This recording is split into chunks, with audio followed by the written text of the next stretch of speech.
They made music that changed American culture. They wrote the songs other people made famous. They sang on records that still play today.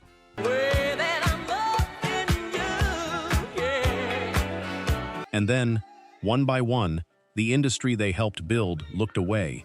Labels shelved their albums without warning. Managers took the money.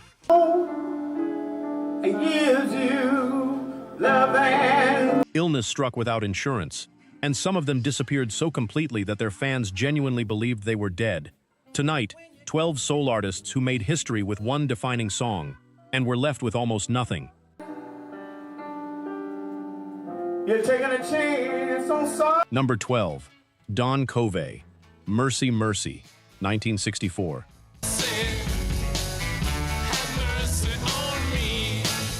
Don Covay is one of the most consequential figures in soul music history, who almost nobody has ever heard of. Born in Orangeburg, South Carolina, in 1936, he grew up singing gospel with his father's traveling ministry, eventually made his way to New York, and began a career as both a performer and a songwriter that would touch virtually every major name in the genre.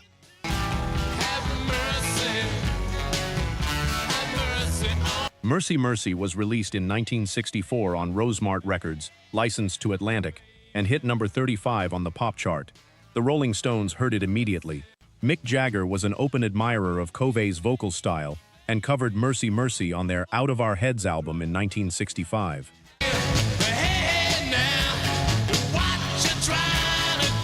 But Mercy Mercy, the song is almost secondary to what Covay produced as a writer. He wrote Seesaw for Aretha Franklin. He wrote Chain of Fools, one of the greatest and most identifiable records in Franklin's catalog, and received co-writing credit alongside Aretha's collaborators.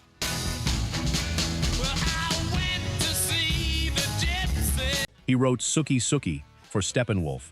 He wrote material for Jimi Hendrix, for Wilson Pickett, for Solomon Burke. Here is what he received for it. The royalty structures of Atlantic Records in the 1960s, combined with management arrangements that favored the label, meant that Covay, despite being one of the most busy and productive songwriters in the building, saw relatively little of the money his songs generated.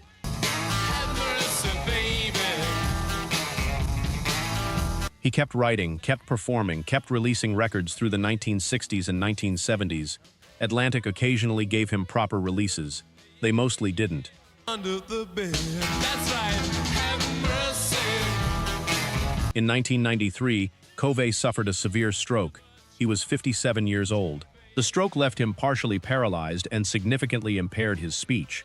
The voice that had sung Mercy Mercy and influenced Mick Jagger and generated decades of royalties for other people,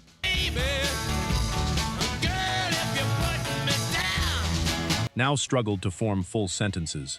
He died on January 13, 2015, in Silver Spring, Maryland. He was 78. A posthumous Grammy Lifetime Achievement Award came in 2015. The recognition arrived after the life was already over.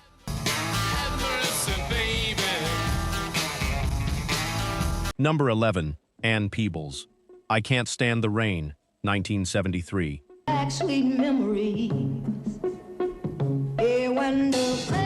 Ann Peebles walked into a High Records session in Memphis almost by accident. She was 23 years old, visiting Beale Street with her father, when she wandered into a club and got up to sing with the house band.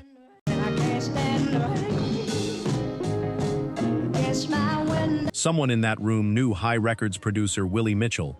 Mitchell heard about it. He tracked her down and signed her. She recorded steadily for High throughout the early 1970s, developing a Southern soul voice that sat between the grit of Stax and the warmth of the High sound Mitchell was famous for.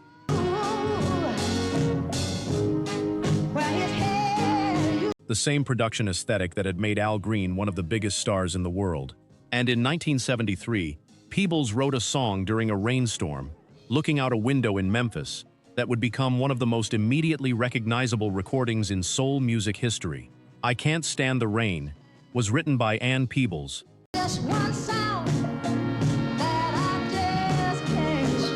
Her then husband Don Bryant, and producer Bernard Miller. The opening sound effect, raindrops on the windowsill, captured by a live microphone, gives way to a pulsing synthesizer line that sounds both ancient and completely futuristic.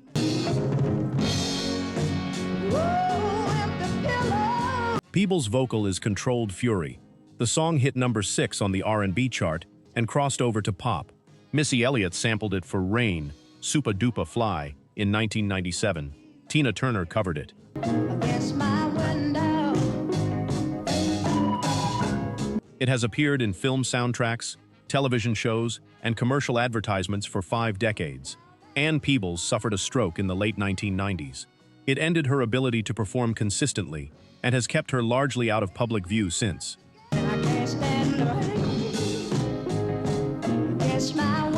She had continued recording for High and later for smaller independent labels throughout the 1970s and 1980s, building a catalog that critics consistently describe as one of the most criminally underappreciated bodies of work in Southern soul.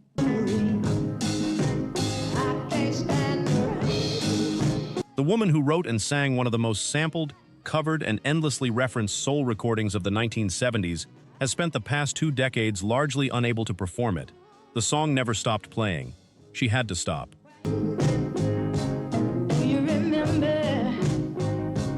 Number 10, King Curtis, Soul Twist, 1962.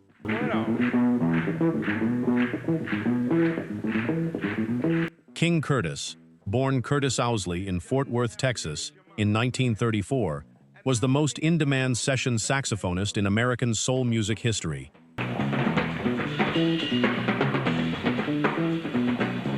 He played the saxophone solo on Yakety Yak by the Coasters in 1958. He played on hundreds of Atlantic Records sessions throughout the late 1950s and 1960s. He was Aretha Franklin's live band leader. He was Duane Allman's mentor.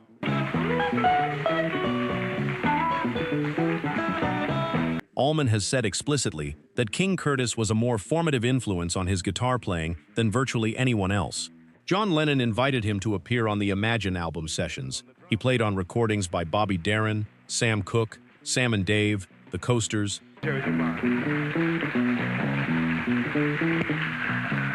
The Drifters, a catalog of session work so extensive that estimates run to 500 or more documented recordings. Soul Twist, released in 1962 on Enjoy Records, was a #1 R&B hit that launched Curtis as a solo artist in his own right, not just the greatest session man in the room, but a performer with his own commercial following. Bernard Purdy, ladies. It became a foundational text of early 1960s soul jazz crossover, the kind of record that defined what a saxophone could do in a pop context. Need 4 level tablespoons of boiling milk. On August 13, 1971, King Curtis was supervising the installation of an air conditioning unit outside his apartment building on West 86th Street in Manhattan. He got into a confrontation with a group of men who were sitting on the steps and wouldn't move.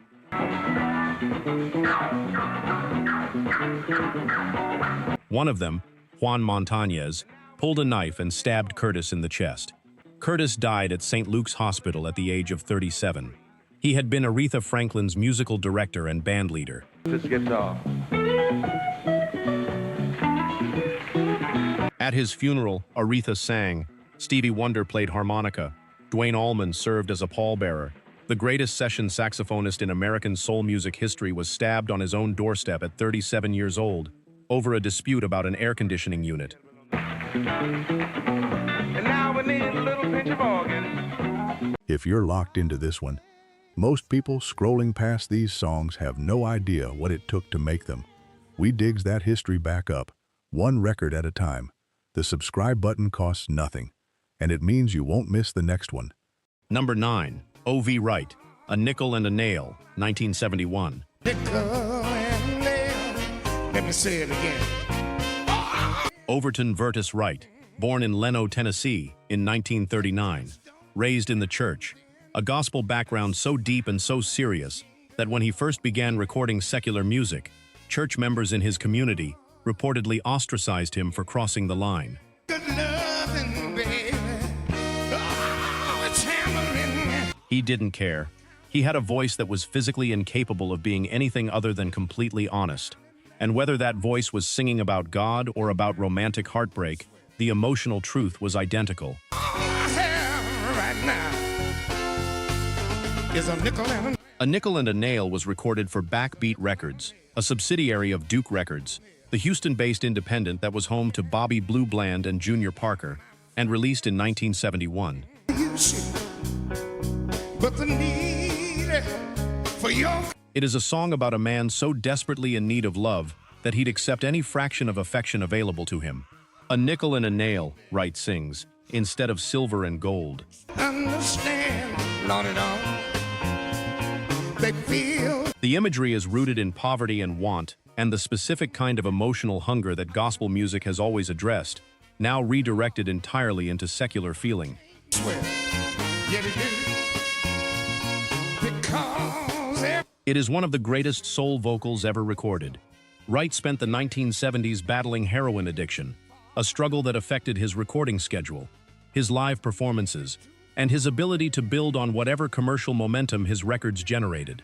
and may say my pride. Backbeat and Duke Records themselves were sold to ABC Records in 1973, and the label politics that followed made it increasingly difficult for Wright to maintain a consistent career. He died on November 16, 1980. He was 41 years old. And may say my pride. The cause of death was heart failure, likely exacerbated by years of drug use. He had recorded consistently and compellingly throughout his career, produced a body of Southern soul work that critics have spent the decades since describing as among the very finest the genre ever produced, and died at 41, having received almost none of the commercial recognition his talent demanded. Inside of me, and you said a long time ago. Number 8.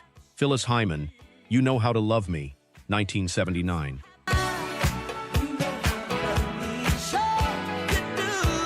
Phyllis Hyman had one of the most extraordinary voices in the history of American popular music. A rich, deep, technically flawless soprano with the range of a classical singer and the emotional directness of a blues vocalist.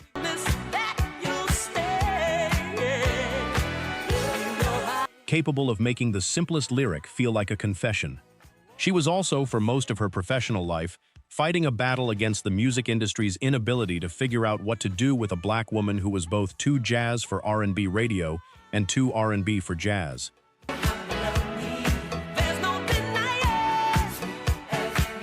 You Know How to Love Me, released in 1979 on Buddha Records, became her first significant hit, a dance-inflected soul record that demonstrated the crossover potential her producers had always believed she had.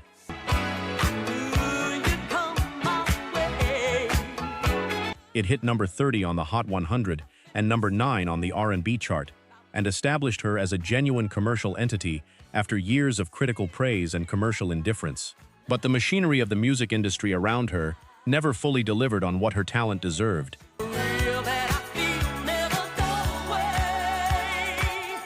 She moved from Buddha to Arista, where Clive Davis worked with her, and the commercial results were frustratingly inconsistent. She fought publicly and repeatedly with management and label executives about the direction of her career, arguments that left her feeling, as she said in multiple documented interviews,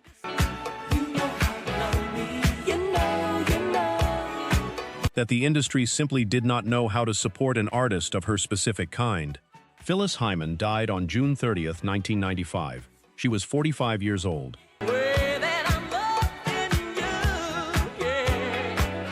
She died on the morning of the same day she was scheduled to perform at the Apollo Theater in Harlem. She had taken her own life. She left a note that said, in part, "I'm tired. Those of you who thought I was invincible, I wasn't."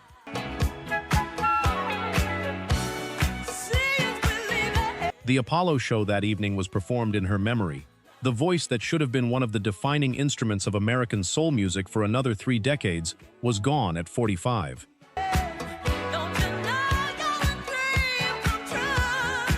Number 7. ZZ Hill, Down Home Blues, 1982. Why you fixing me up? ZZ Hill arrived at his greatest commercial success at 50 years old, which should tell you something about how long he had been grinding before the music business paid him back in any significant way. I've been keeping my cool. Born Arzell Hill in Naples, Texas in 1935, he had been recording since the early 1960s, label after label, decade after decade, grinding out Southern blues soul records for Columbia, Kent, United Artists, Atlantic, and smaller independent labels with modest chart success and no real national breakthrough.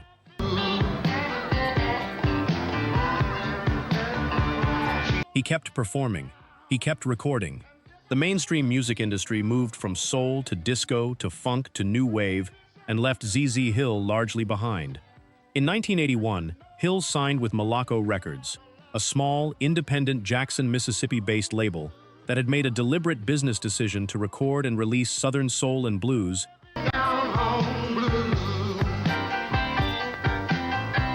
at a time when every major label had abandoned the genre entirely for more commercially fashionable sounds. It was the most important business decision in the history of either party's career. Down Home Blues, released in 1982, became one of the biggest-selling blues and Southern soul records of the decade.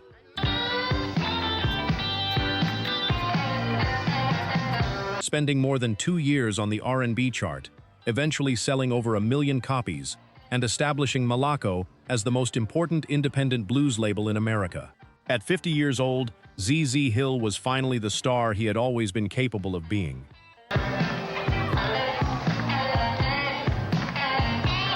ZZ Hill died on April 27, 1984. He was 48 years old, exactly 2 years after Down Home Blues had made him famous. His cause of death was a blood clot following complications from a car accident. He had 2 years at the top, after a lifetime of working for it.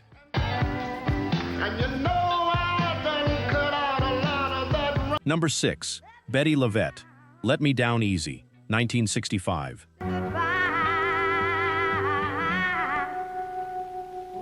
Bettye LaVette signed her first record deal with Atlantic Records at 16 years old in 1962. That alone is a remarkable fact. What followed is one of the most extraordinary stories of sustained industry indifference in the history of American music.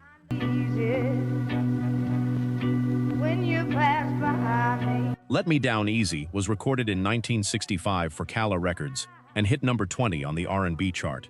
It is, by the assessment of nearly every soul music critic who has written about it, one of the most emotionally devastating vocal performances in the genre. A 19-year-old singer delivering a lyric about romantic abandonment with the weathered authority of someone who has already lived every word.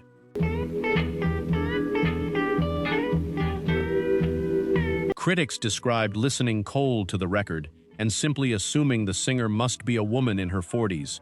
In 1972, LaVette recorded a complete album at Muscle Shoals Sound Studios in Alabama for Atlantic Records' Atco imprint.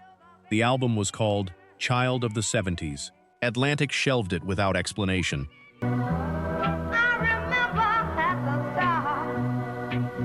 It sat in the Atlantic tape vault for nearly 30 years, eventually discovered by a French record collector in 2000, who licensed the tracks and released them in Europe.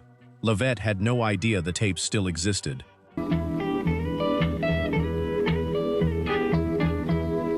In the decades between the shelved album and its accidental recovery, LaVette kept recording, for Motown, for West End, for Epic, for her own short-lived label, and kept being commercially ignored.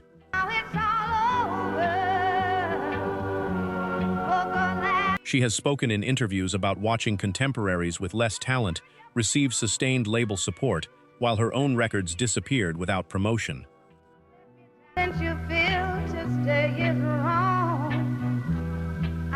She was 58 years old when I've Got My Own Hell to Raise, released in 2005, finally gave her the sustained critical recognition her career had deserved since 1965. 40 years. The industry finally listened.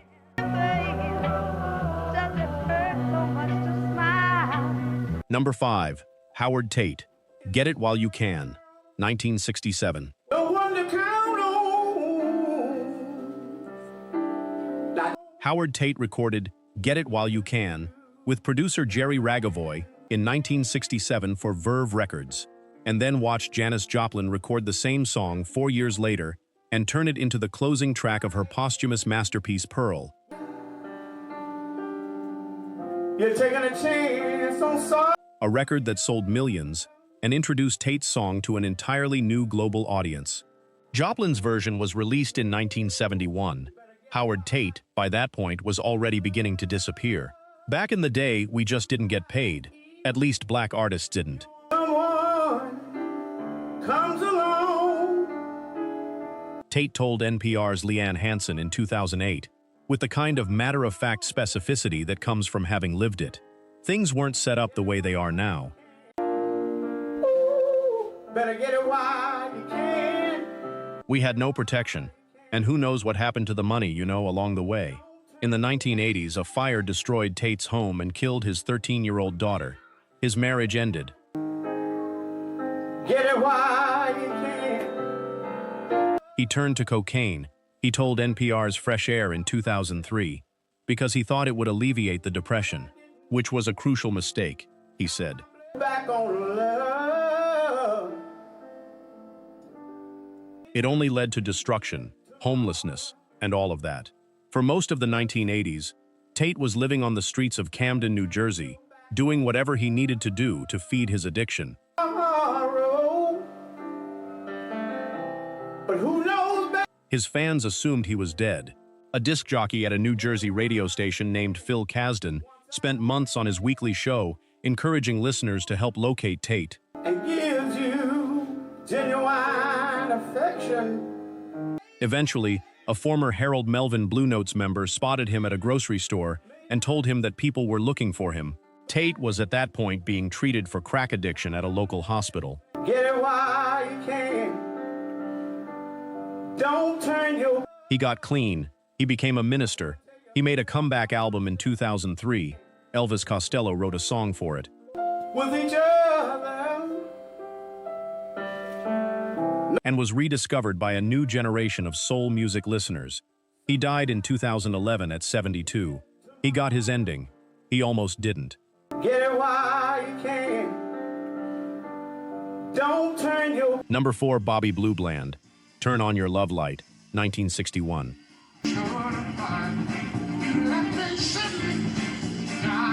Bobby Blue Bland spent most of his life at the center of American blues and soul music, recording for Duke Records in Houston from the late 1950s onward, producing a string of recordings that critics consistently rank alongside the very finest work the genre has ever produced.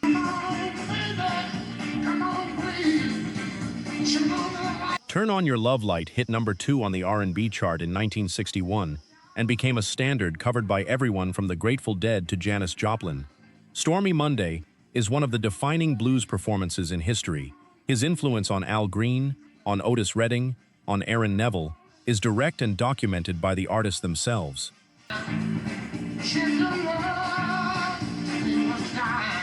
But here is the financial reality. Duke Records was owned by Don Roby, a Houston entrepreneur who had a reputation, thoroughly documented in music history, for contractual arrangements that minimized artist royalties and maximized label profits. Bland recorded for Roby throughout the 1950s and 1960s on terms that gave him very little of the commercial value his recordings generated. When Duke was sold to ABC Records in 1973,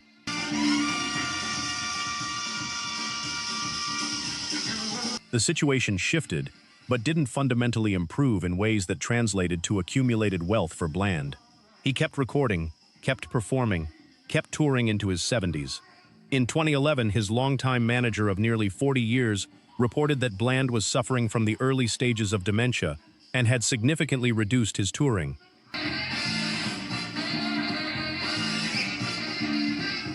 He died on June 23, 2013, in Germantown, Tennessee, at 83 years old.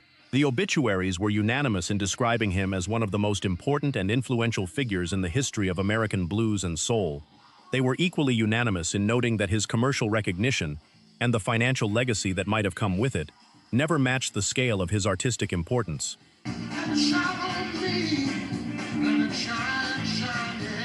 Number 3, Little Willie John, Fever, 1956. When you kiss me, fever when you... William Edgar John was born in Cullendale, Arkansas in 1937. His family moved to Detroit, where he sang on the street and in churches and talent contests from childhood, with a voice that seemed physically impossible for a boy his age.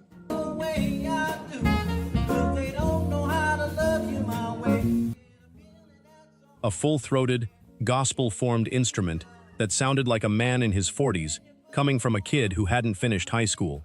He was signed to King Records in Cincinnati in 1955 at the age of 17. In 1956, he recorded Fever, a song written by Eddie Cooley and Otis Blackwell.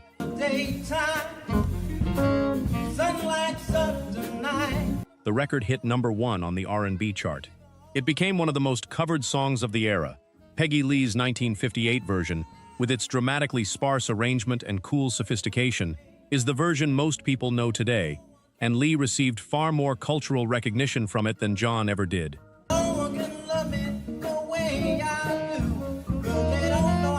Fever was John's. Peggy Lee made it famous. That's the summary of the injustice in one sentence. He had 14 R&B chart hits between 1955 and 1963. James Brown, who opened for Little Willie John as a young act and learned an enormous amount from watching him perform, later said John was the greatest soul singer he ever heard. When you kiss me, even when you hold me tight. A James Brown statement that direct is not given lightly. In 1964, at an after-show party in Seattle, John got into a physical altercation with a man named Kendall Roundtree. Roundtree died of knife wounds. John was charged with murder, eventually convicted of manslaughter by an all-white jury, and sentenced to 8 to 20 years at Walla Walla State Penitentiary in Washington.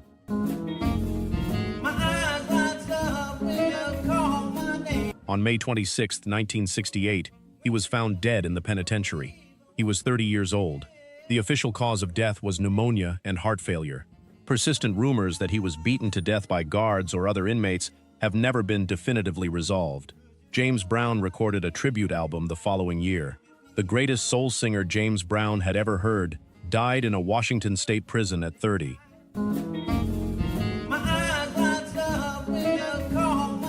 Number 2, Bettye Wright, Clean Up Woman, 1971.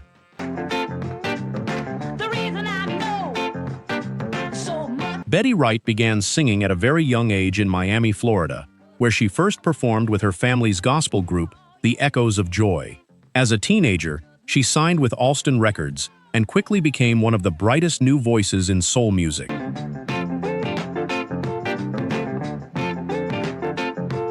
In 1971, she achieved international fame with Clean Up Woman, a funky soul hit that reached #2 on the Billboard R&B chart and became her signature song. The track is renowned for its memorable guitar riff, which has been sampled by numerous hip-hop and R&B artists over the decades.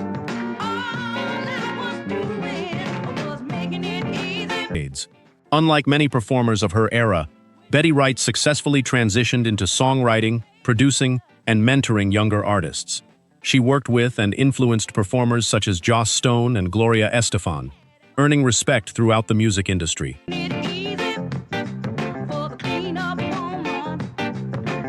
Although she released many successful songs, Clean Up Woman remains her most iconic recording and secured her place as one of soul music's most influential female voices. Bettye Wright passed away on May 10, 2020, at the age of 66, leaving behind a lasting legacy in soul and R&B music.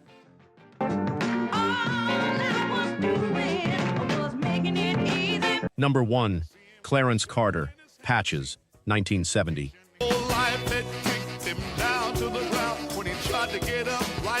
Clarence Carter has been blind since he was an infant, when a medical procedure intended to address eye problems resulted in the permanent loss of his sight. He grew up in Union Springs, Alabama, was educated at the Alabama School for the Negro Blind, and began building a music career in the early 1960s. He did wonders when the times got bad.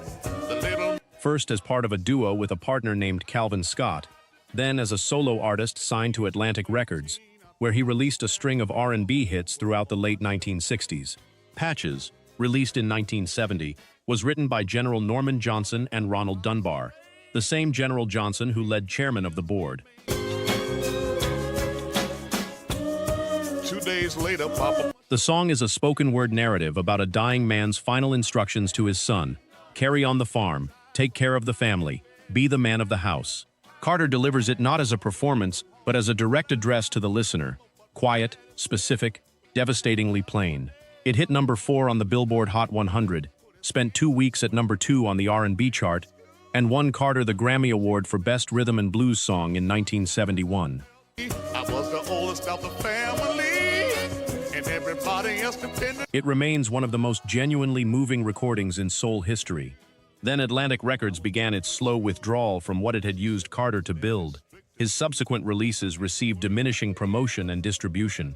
He sued Atlantic for unpaid royalties, a dispute that consumed significant legal resources and damaged the relationship further. He eventually left Atlantic and spent the 1970s and 1980s recording for smaller independent labels. One day a strong rain came and washed all the crops away.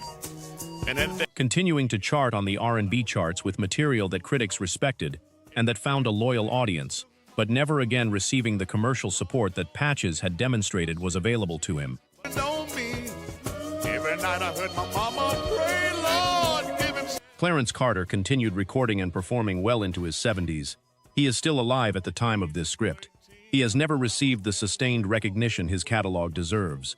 Tears in his eyes on his dying bed. He said, Patches, I'm prepared. The man who won a Grammy for Patches has spent the subsequent 5 decades being commercially underserved by an industry that used him when it was convenient and moved on when it wasn't. He is blind, he is a Grammy winner, and the music industry has largely forgotten both facts. Every night I heard my